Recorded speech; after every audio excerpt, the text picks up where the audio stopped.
ஒரே ஒரு காரியத்தை சொல்லிவிட்டு நான் கடந்து போகிறேன். அதுக்கப்புறம் அண்ணன் உங்களோட பேசுவாங்க. நான் ஒரு காரியத்தை தியானித்தேன். நான் தியானித்த ஒரே ஒரு காரியத்தை உங்களோட பகிர்ந்து கொள்ளணும்னு காலையிலேருந்து இருதயத்தில் ஏவப்பட்டேன்.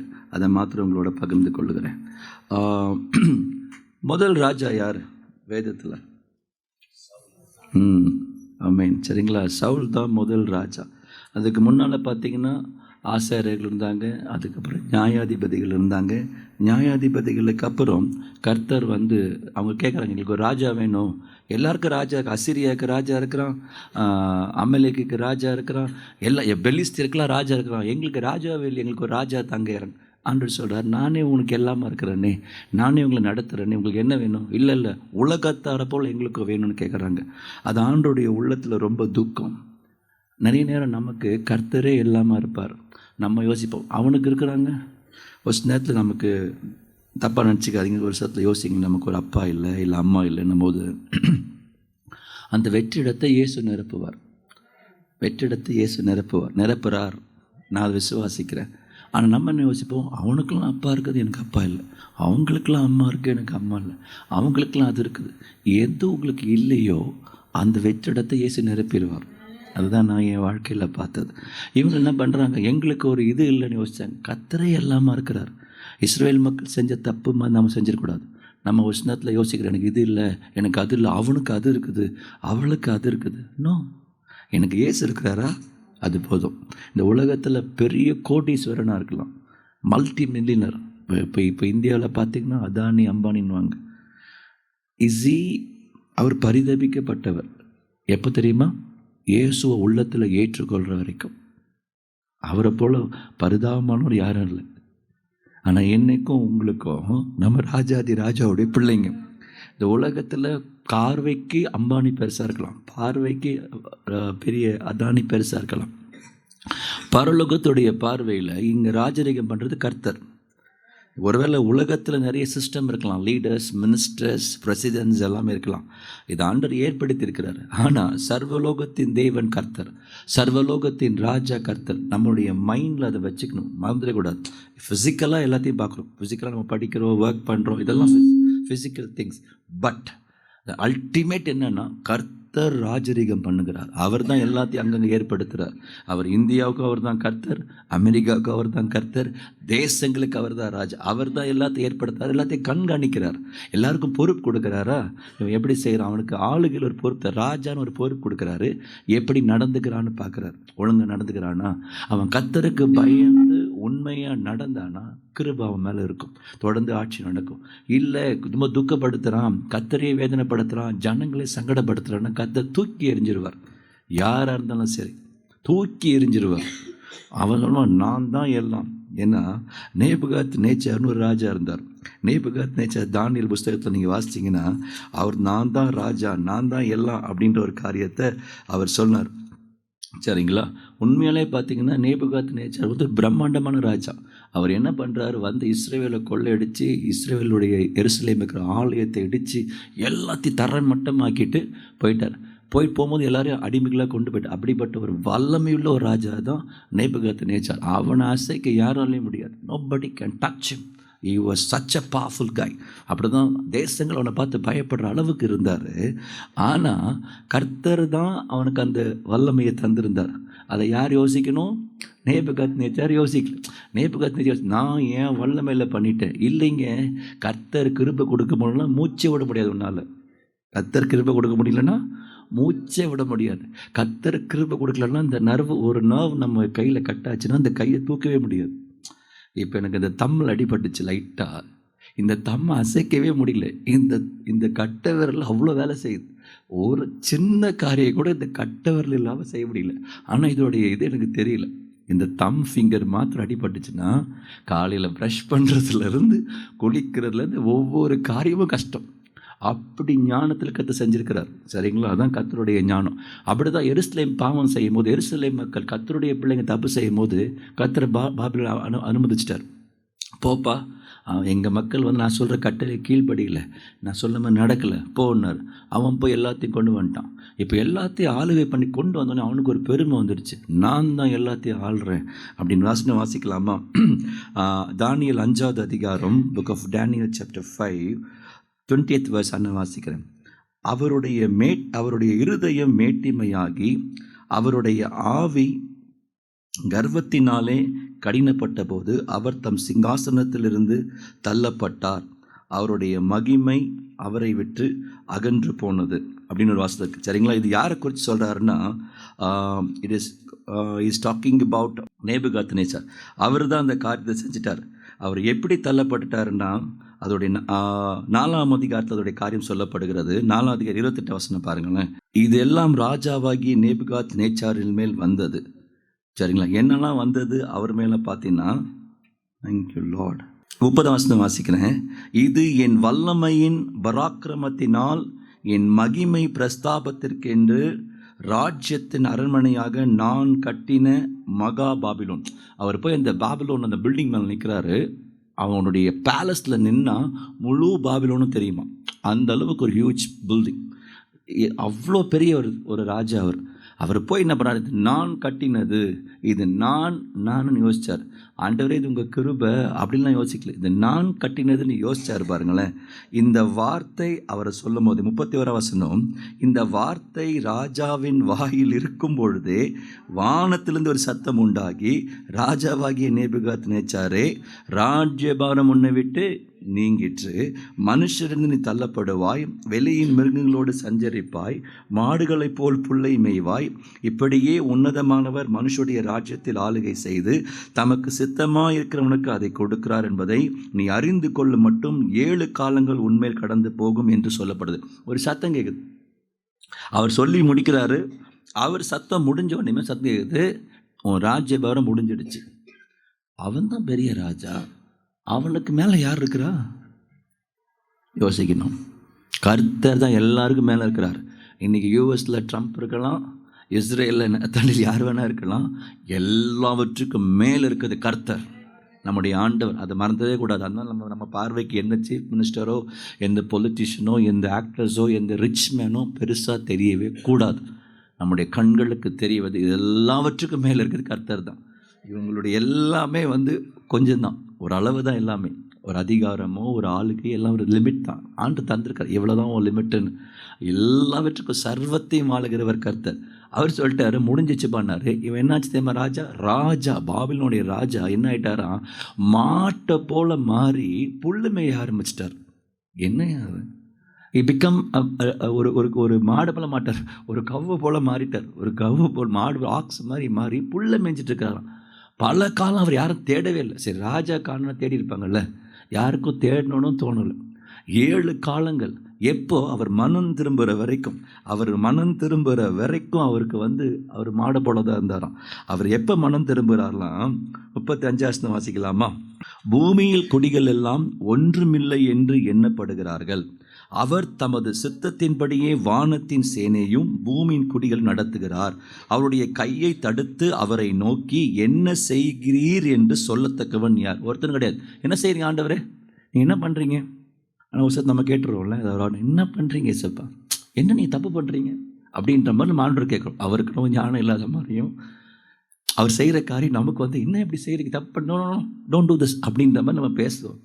வசனம் சொல்லுது, இது யாருக்கு? நேபுகாத்நேச்சார். அவருக்கு யார் சொல்ல முடியும் அப்படின்னு மனம் திரும்பிய நேபுகாத்நேச்சார், கர்வத்தில் இருந்த நேபுகாத்நேச்சார் மனம் திரும்பி பேசுகிற சாட்சி. அது அவர் சாட்சி சொல்கிறார். இது அவருடைய சாட்சியின் வசனம். அவர் சாட்சி சொல்கிறார். அவ்வேளையில் எப்போ அவர் மனம் திரும்புகிறாரோ, 34 வாசிக்கலாமா? அந்த 7 காலங்கள் சொன்னபடியும் 34 வாசிக்கிறேன்.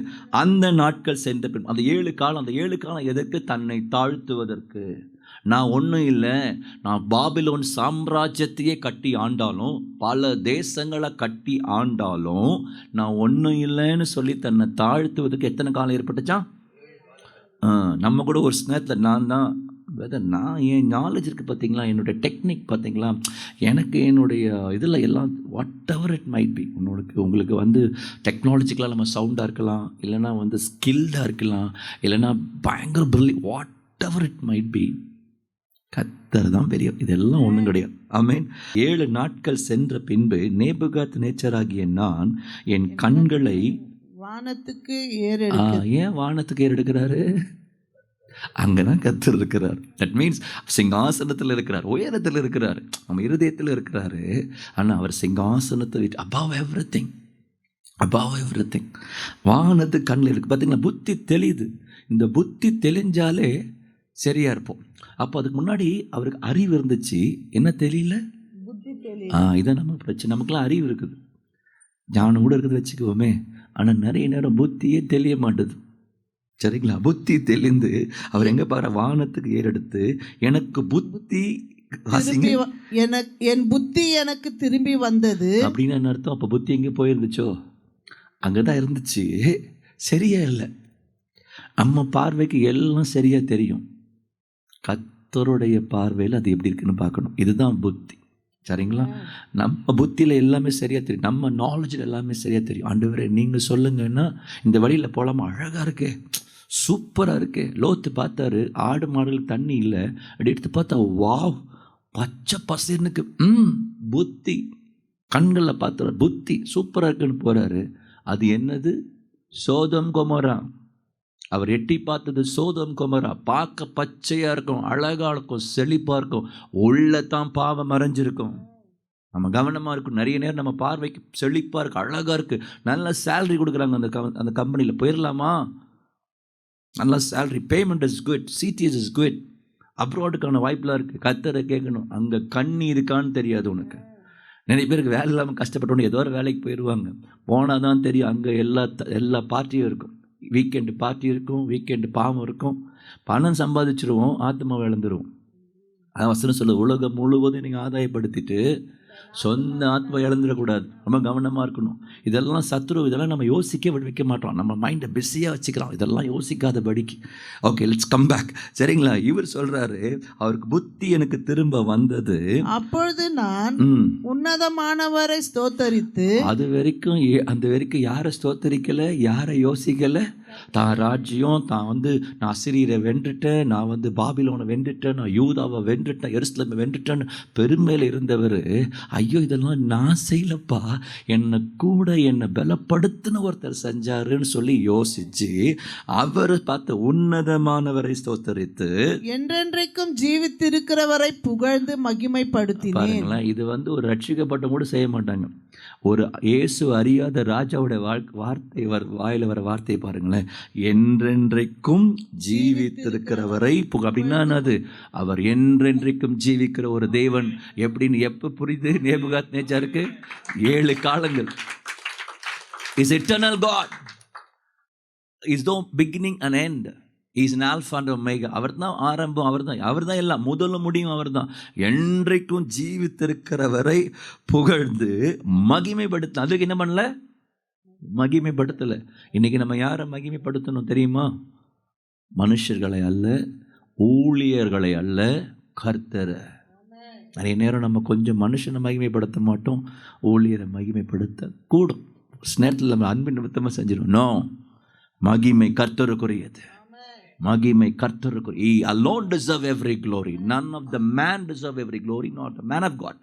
எல்லாம் நிறைய நேரம் நம்ம தவிரோம். அடிக்கடி மோகன் சொல்லுவாங்க, எல்லா ஊழியக்காரும் நம்ம விக்கிரகம் மாற்றிடுவோம், அங்கே நோ. நம்ம இந்த சின்ன வயசில் கற்றுக்க வேண்டிய காரியம், கர்த்தர் தான் மகிமைக்குரியவர், துதிக்குரியவர். ஹானர் பண்ணணும், எல்லா பெரியவங்களும் கனப்படுத்தணும், முக்கியம், அதுவும் முக்கியம்.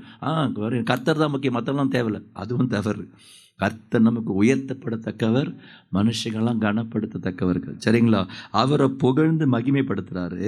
அவருடைய கர்த்தத்துவமே நித்திய கர்த்தத்துவம், அவருடைய ராஜ்யமே தலைமுறை தலைமுறையாக நிற்கும். அவர் ராஜ்யம் தான் நிற்கும். மனுஷ ராஜ்யம் 5 வருஷம் இருக்கும். தமிழ்நாட்டில், இந்தியாவில் ஒரு 5 வருஷம் இருக்கும். ஒருத்தர் ஆட்சிக்கு வந்தாலும் 5 years, இல்லைன்னா 2 years, இல்லைன்னா 1 year, இல்லைன்னா 2 months மாறிடும்.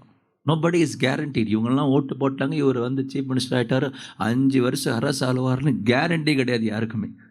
கர்த்தர் நினைச்சார்னா மாற்றிடுவார். அதான் அவர் சொல்றாரு, இவர் தான் தலைமுறை தலைமுறையா இருக்கிறவர், மற்றவங்க எல்லாரையும் மாத்திடுவாரு. அடுத்த வசனம், பூமியின் குடிகள் எல்லாம் ஒன்றுமில்லை என்று எண்ணப்படுகிறார்கள். இதெல்லாம் ஒண்ணுமே கிடையாது. நான் இவங்களை சம்பாதிச்சிட்டேன், அவங்கள சம்பாதிச்சிட்டேன், இவ்வளவு சேர்த்து வச்சுட்டேன், இவ்வளோ ஜனங்க எனக்கு பேக்ல இருக்கிறாங்க. பூமியின் குடிகள்லாம் ஒன்றுமே கிடையாது.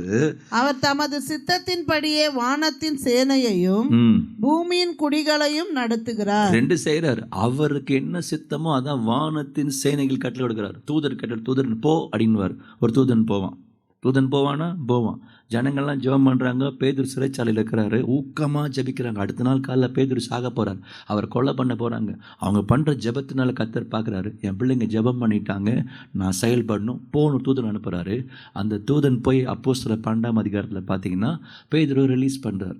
ஸோ வானத்தின் சேனைகளுக்கும் வேற என்ன காரியம்? பூமியின் நடத்துகிறார். அவர் தான் நடத்துகிறார். இன்னைக்கு நம்ம நடத்துறது நீங்கள் உங்கள் பார்வையில் டேடியாக தெரியலாம். உங்களை நடத்துறது டேடி மூலமாக கர்த்தர். அல்லேலூயா. கண்கள் கரெக்டாக இருக்கணும். ஆமேன். ஒரு நாளும் தவறிடக்கூடாது. அந்த கண்களை மாத்திரம் சரியாதுட்டோம்னா ஓகே, டேடி இல்லை, பார்த்துக்கலாம்டா, கர்த்தர் இருக்கிறாரு. இங்கே வரும்போதெல்லாம் ஆண்டு இந்த வார்த்தையை சொல்லிட்டு இருக்காரு, இது கர்த்தருடைய பாளையம். இந்த பாளையத்தில் கேமரா முக்கியம் கிடையாது, கர்த்தர். கேமரா இங்கே இருக்குது அங்கே இருக்குதுன்னு யோசிக்கக்கூடாது, டேடி இல்லைன்னு யோசிக்கக்கூடாது. கர்த்தர் இருக்கிறாரு. அவர் கட்டினது, அவர் நாம மகிமைக்காக அஸ்திபாரத்துலேருந்து அவர் கட்டினது, அவருக்குரியது. இது கிருபைன்னு பேர் வச்சுருக்கிறோம், ஆனால் இது கர்த்தருக்குரியது. Everything is God, belongs to God. ஒரு சின்ன துரும்பு கூட நமக்குன்னு சொல்ல முடியாது. இது கர்த்தருக்குரியது. எல்லாமே அவரே நடத்துகிறார். ஆமேன். அதில் மனசு இருக்கணும். அதனால் என்னை கர்த்தர் பார்க்குறாரு, நான் கர்த்தர் இருக்கிறாருன்ற கவனம் நமக்குள்ளே எப்பவுமே இருக்கணும். சரிங்களா? அவருடைய அடுத்தது, அவருடைய கையை தடுத்து அவரை நோக்கி என்ன செய்கிறீர் என்று சொல்லத்தக்கவன் ஒருவனும் இல்லை என்றேன். சரியா? எப்போ யார் ராஜா சொல்றார், ஆண்டவருக்கு ஆலோசனை கொடுக்க நம்ம யாரும் கொடுக்கவே முடியாது. அப்போ என் வாழ்க்கையில் தப்பு நடக்குதானே, என் வாழ்க்கையில் நான் ஏன் பாவம் செய்கிறானே, என் வாழ்க்கையில் ஏன் ஒரு சோகம் நடக்குதானே? All things work together for good நடக்கிற காரியங்கள். ஆனால் உன் வாழ்க்கையில் இந்த பாவன்ற காரியம் அவர் செய்கிறதல்ல, என்னுடைய சுயம். எனக்கு ஃப்ரீ வில் தந்திருக்காரு.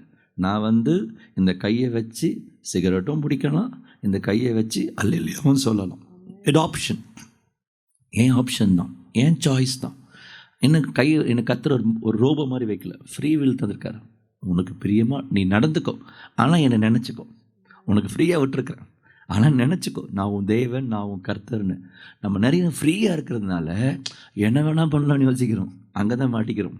இல்லை, நான் சுதந்திரவாளி தான், ஆனால் கர்த்தருடையவன். I am a free man, but I belong to God and I have a master. எனக்கு ஒரு எஜமான் இருக்கிறாரு. அவர் எப்படிப்பட்டவர்னா பரிசுத்தர். நான் பரிசுத்தராக இருக்கிறது போல நீ பரிசுத்தரவன், நான் பரிசுத்தர். Nobody can claim that. இந்த ஒரு வார்த்தையை யாருமே சொல்ல முடியாது, இயேசுவை மாத்திரம்தான். அவர் மாத்திரம் சொல்ல முடியும். அவர் சொல்கிறார், நான் பரிசுத்தர், என் பிள்ளை அவினாஷ், என் பிள்ளை பில்லியன்னு, என் பிள்ளை எல்லாரும் நீங்களும் எப்படி இருக்கணும், அதான் ஒரு அளவுக்குள். அப்படி தான் இருக்கணும்னு கர்த்தர் விரும்புகிறார். சரிங்களா? ஸோ இதெல்லாம் அவருடைய ஞானத்துக்கு ஒன்றுமே கிடையாது. அதனால் பாவம் செய்யும்போது மட்டும் நீங்கள் யோசிச்சுருங்க. அதுதான் கர்த்தர் அனுமதிக்கல, சத்ரு நம்மளை சோதிச்சிட்டான். அதுங்க மட்டும் கவனமாக இருக்கணும். கர்த்தருக்கு கீழ்ப்படிஞ்சிருந்தோன்னா பாவத்துக்கு விலகி ஓடிடும். நம்ம கர்த்தருக்கு கீழ்ப்படிஞ்சு பிசாசுக்கு எதிர்த்து நிற்கணும். ஒரு சில நேரத்தில் நம்ம பிசாசுக்கு கீழ்ப்படிஞ்சு கர்த்தருக்கு எதிர்த்து நிற்கிறோம் பாவம் செய்யும் போது. இந்த வசனம் மாறுதா தெரியுதா உங்களுக்கு? கர்த்தருக்கு கீழ்ப்படிஞ்சா பிசாசுக்கு எதிர்த்து நிற்போம். ஒரு பாவ போராட்டம் யோசேப்புக்கு வருது, கர்த்தருக்கு கீழ்ப்படுகிறான், ஓடிட்டான். ஆனால் சிம்சோன் கர்த்தருக்கு கீழ்ப்படியில் பிசாசுக்கு கீழ்ப்படிஞ்சு கர்த்தருக்கு எதிர்த்து நிற்கிறான். நம்ம எப்பெல்லாம் பாவம் செய்கிறோமோ உங்களை அறியாமலே நம்ம யாருக்கு எதிர்த்து நிற்கிறோம்? கர்த்தருக்கு யார் எதிர்த்து நிற்க முடியும்? யார் எதிர்த்து நிற்க முடியும்? பெருமை உள்ளவனுக்கு அவரே வந்துடுவார்.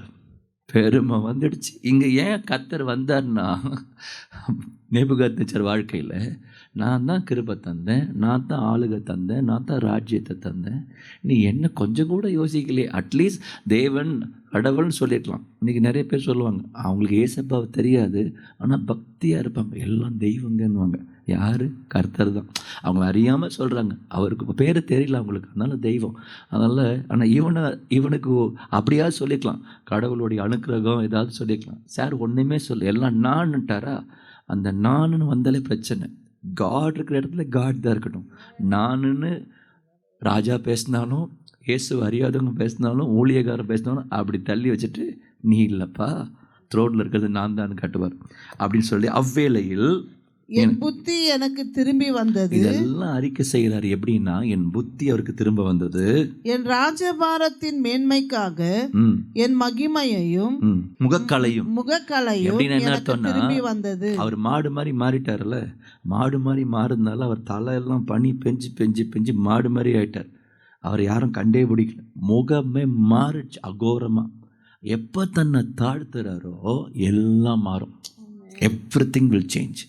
சின்ன ஒரு தாழ்மையில், சின்ன ஒரு, அதனால் ஏன் நம்ம ஆண்டவரை ஆராதிக்கிறோன்னா, அவரை உயர்த்திடணும். அவரை உயர்த்த ஆட்டோமேட்டிக்காக நான் ஒன்றும் இல்லை ஏசப்பான்னு தெரிஞ்சிடும்.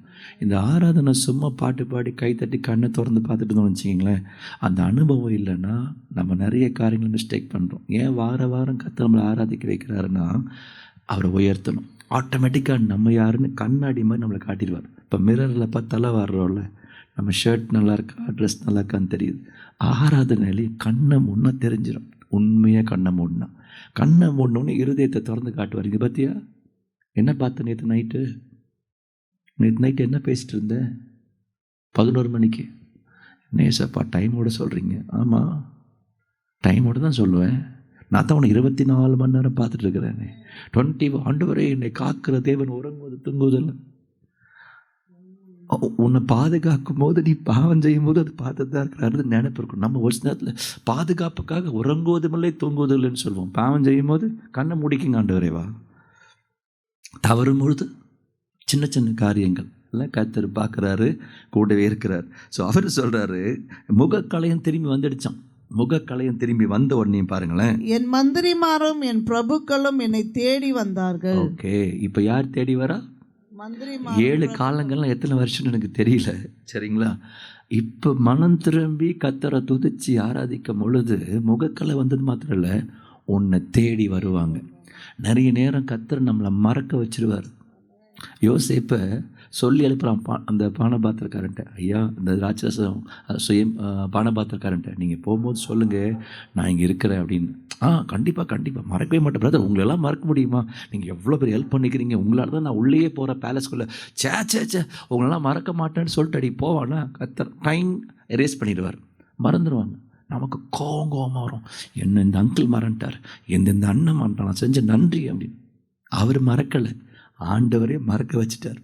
ஏன் மறக்க வச்சார்னா, இங்கே ரியலைசேஷன் உண்டாகணும்.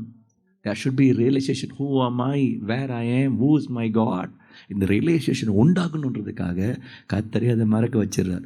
இங்கே மறக்க வச்சுட்டாரா, இப்போ ரியலைசேஷன் வந்துச்சு, உணர்வு வந்துடுச்சு, கர்த்தர் தான் தேவன், நான் ராஜாவில் கூஜாவில் நான் சாதாரண ஒரு மனுஷன், அவர் கிருபை இல்லாமல் ஒன்றும் கிடையாதுன்னு உணர்ந்தார். பாருங்கள், மந்திரிக்கு ஞாபகப்படுத்த, ஐயோ ராஜாவை காணுமே தேடி கரெக்டாக ஸ்பாட்டுக்கு வரான். டேய் என்னையா நடக்குது, எங்கே இருக்கிறாருன்னு தெரியாது, எப்படி இருக்கிறாருன்னு தெரியாது. சினிமாவில் பார்க்குற மாதிரி இருக்கா? அப்படி தான் கர்த்தர் செய்வார். இதெல்லாம் அவங்க இதை பார்த்தா கற்றுக்கிட்டாங்கன்னு தெரியல, கரெக்டாக ஸ்பாட்டுக்கு வராங்க, ராஜாவை கண்டுபிடிக்கிறாங்க. என் ராஜ்யத்திலே நான் ஸ்திரப்படுத்தப்பட்டேன், அதிக மகத்துவமும் எனக்கு கிடைத்தது. எப்போ உண்மையான ரியலைசேஷன் வந்த உடனேமே இப்போ எதெல்லாம் இழந்தார், what ever he has lost, whatever the riches, whatever the glory he has lost, எல்லா மகிமையும் மேன்மையும் திரும்பி வந்தது. அடுத்த வசனம் வாசிக்கலாமா? ஆகையால் நேபுகாத்நேச்சராகிய நான் பரலோகத்தின் ராஜாவை புகழ்ந்து, இதான் சாட்சி, கர்த்தருடைய பரிசுத்த நாமத்துக்கு ஸ்தோத்திரம் அல்லேலூயா சொல்றாங்க பாத்தீங்களா? அந்த மாதிரி நேபுகாத்நேச்சர் சாட்சி சொல்றாரு. சொல்லுங்க. புகழ்ந்து உயர்த்தி மகிமைப்படுத்துகிறேன், அவரை மகிமைப்படுத்துறேன். அவருடைய கிரியைகள் எல்லாம் சத்தியமும் அவருடைய வழிகள் நியாயமும் ஆனவைகள். அகந்தையாய் நடக்கிறவர்களை தாழ்த்த அவராலே ஆகும் என்று எழுதினான். நீங்க நினைச்சுக்காதீங்க, ஆண்டவர் கிருபையா இருக்காரு, இரக்கமா இருக்காரு. ஒரு சிலத்துல கடினமா இருப்பார். உன்னை மாற்றணும்னா மாத்திடுவார், எப்படி வேணா மாத்திடுவார். ஊரை விட்டு ஊரை மாற்றினா ஊரை மாற்றிடுவார், தேசம் விட்டு தேசம் மாற்றினா தேசம் மாற்றிடுவார். பேலஸ்லேருந்து உன்னை காட்டு கொண்டு போய், பேலஸில் அரண்மனையில் இருந்தவர் காட்டில் இருந்தார். காட்டுக்கு தேடி யார் வந்துட்டாங்க? மந்திரிலாம் வந்து கொண்டு வந்த பிறகு சொல்கிறார், எல்லாம் ஆண்டவர் தான், சரிங்களா?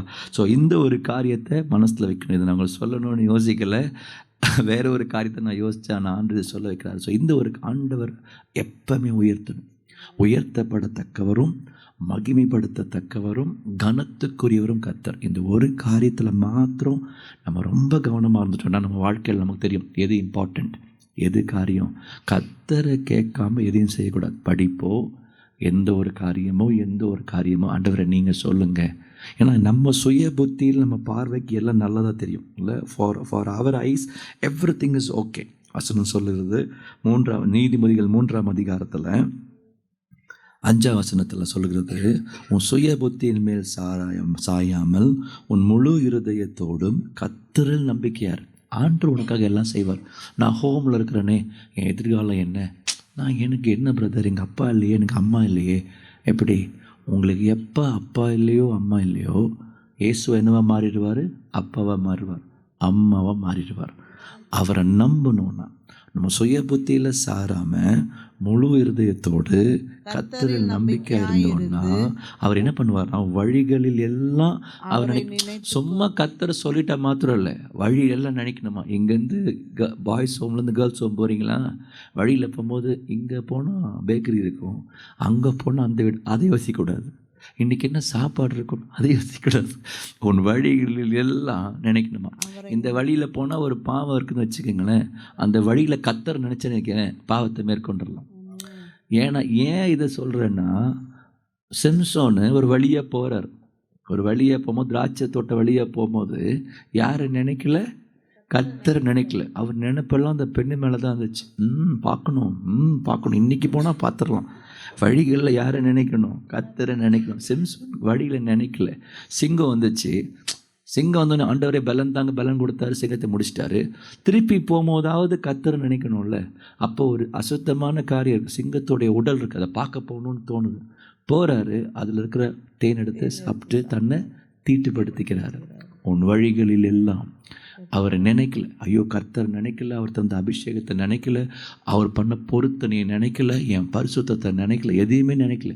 நிறைய நேரம் பாவம் செய்கிறதுக்கான வாய்ப்பு வரும் பொழுது இயேசு, ரத்தம், ஏசப்பா, சிலுவை ஒன்றும் ஞாபகத்துக்கு இருக்காது. கரெக்டாக சொல்லுங்களேன். ஒரு பாவம் செய்கிற சூழ்நிலை வருதுன்னு வச்சுக்கோங்களேன்.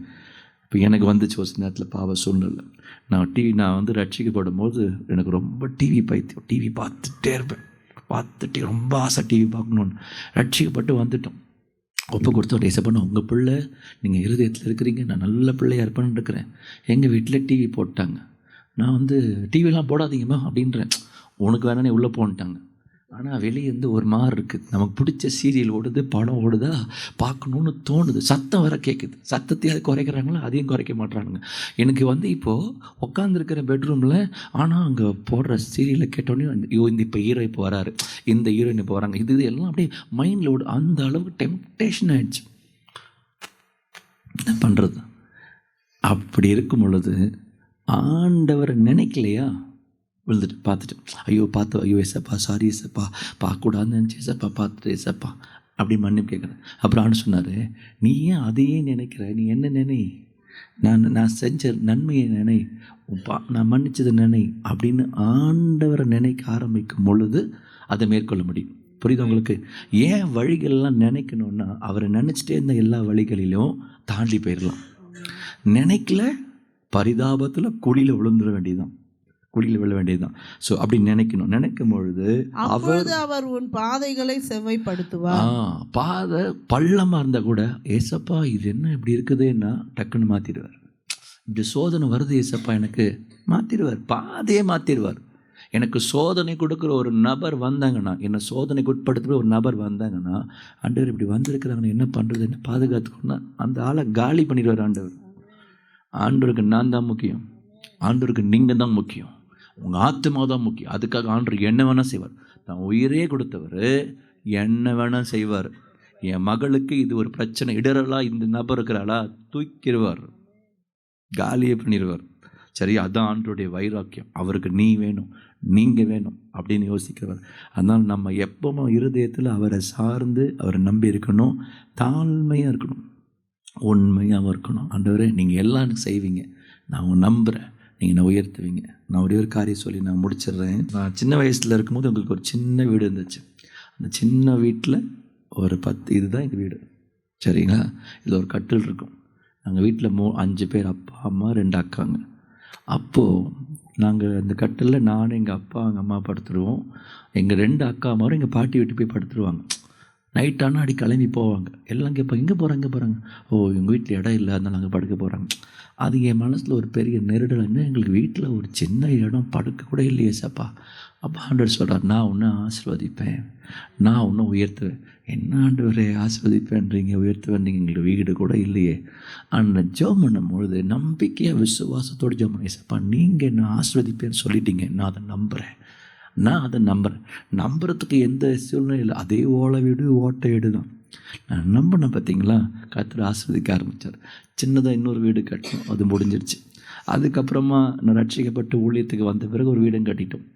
இப்போது ரீசெண்டாக ஒரு 6 மாதத்துக்கு முன்னாடி ஏசப்பான்ட்டு சொன்னார், ஒரு போன வருஷம் பேசினா, நீ ஒரு வீடு கட்டணும்னா. எனக்கெல்லாம் சென்னையில் வீடு இருக்கு ஏசப்பா, 4 மாடியில் எனக்கு எதுக்கு வீடு, எங்களாம் வேண்டாம், நான் உனக்கு கட்டித்தரேன் அப்படின்னா.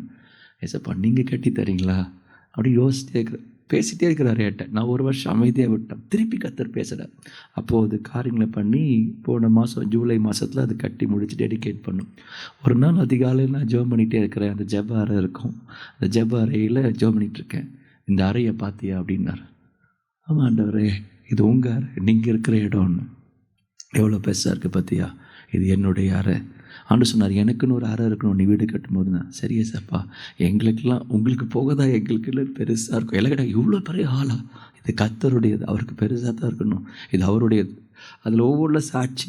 ஸோ அப்படி ஜெபம் பண்ணும் போது ஆண்டவர் அப்படி God took me to 25 years 30 years back. பல வருஷத்துக்கு முன்னால் நீ ஜெபம் பண்ணி ஞாபகம் இருக்கா, அவங்க சின்ன வீட்டுக்குள்ளே படுக்க கூட இடம் இல்லை, ஒரு 5 பேர் படுக்க முடியலையே. அப்போ நான் அவனை சொன்னேனே, நான் அவனை ஆசீர்வதிப்பேன்னு சொன்னேன், உனக்கு ஞாபகம் இருக்கான்னார். ஆமாம் ஆண்டவர், எனக்கு ஞாபகம் இருக்குது. இன்றைக்கி எங்கள் வீட்டில் 50 பேர் படுக்கலாம். இப்போ எங்கள் வீட்டுக்கு வந்தால் 50 பேர் படுக்கலாம்.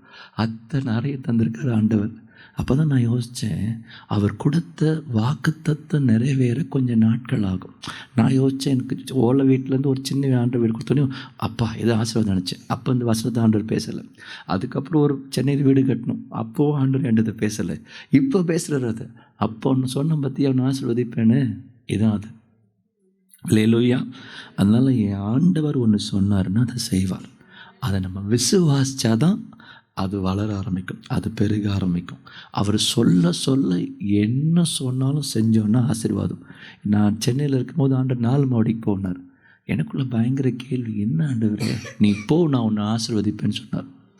எல்லாரும் சொன்னாங்க, பிரதர் சென்னையை விட்டு மாத்திரம் போயிடாதீங்க, சென்னை தான் சிட்டி, கிராமத்துக்கு போய் என்ன பிரதர் நீங்கள் லூசுத்தனமாக பேசுகிறீங்க. கர்த்தர் சொல்லிட்டார். அப்போ என்கிட்ட வசனத்தில் ஆண்டவர் பேசினார். ஆதியாகமம் 26 அதிகாரத்தில் நான் உன் கூட இருப்பேன், நான் ஒன்று ஆசீர்வதிப்பேன். அந்த வசனம் வந்தோன்னு எனக்கு சந்தோஷம் வந்துச்சு. சரி ஏசப்பான்னு போயிட்டேன். நீங்கள் நம்ப மாட்டீங்க, நான் சென்னையில் இருக்கும்போது எனக்கு சொந்தமாக ஒரு சைக்கிளோ இல்லை, ஒரு பைக்கோ கிடையாது. ஆனால் எப்போ கீழ்ப்படிஞ்சு போனேனோ, நான் முதல்ல வாங்கினது ஒரு பெரிய கார். எல்லாம் சிரிச்சாங்க, இல்லை பிரதர் கார் வாங்குறீங்க, முதல்ல ஒரு பைக் வாங்க. கர்த்தர் கார் வாங்க சொல்கிறார், அவரே அதை ஆசீர்வதிச்சு முடித்தார். அதுக்கப்புறம் காரியங்கள், அதுக்கப்புறம் ஒவ்வொன்று காரியமாக இல்லை வீடு கட்டுறது வரைக்குமே நான் கட்டித்தரேன். எப்படி கட்ட முடியும் சப்பா, பணம் எங்கேருந்து வரும், நீ கட்டுவேன்னு சொல்லலை, நான் கட்டித்தருவேன்னு சொல்லலை அப்படி இல்லாரு. ஸோ சின்ன சின்ன காரியம், நாங்கள் சின்ன பிள்ளைங்களாக இருக்கிறதுனால சொல்லலாம். இந்த வயசில் ஜெபம் பண்ணியிருக்கிறேன். நான் இந்த வயசில் கண்ணீரோடு ஜெபம் பண்ணுவேன். எங்கள் அப்பா குடிக்கிறாரு, எங்கள் அப்பா பொறுப்பு இல்லாமல் இருக்கிறாரு, ஏசப்பா நான் என்ன பண்ணுறது, நான் மாற்றுவேன்.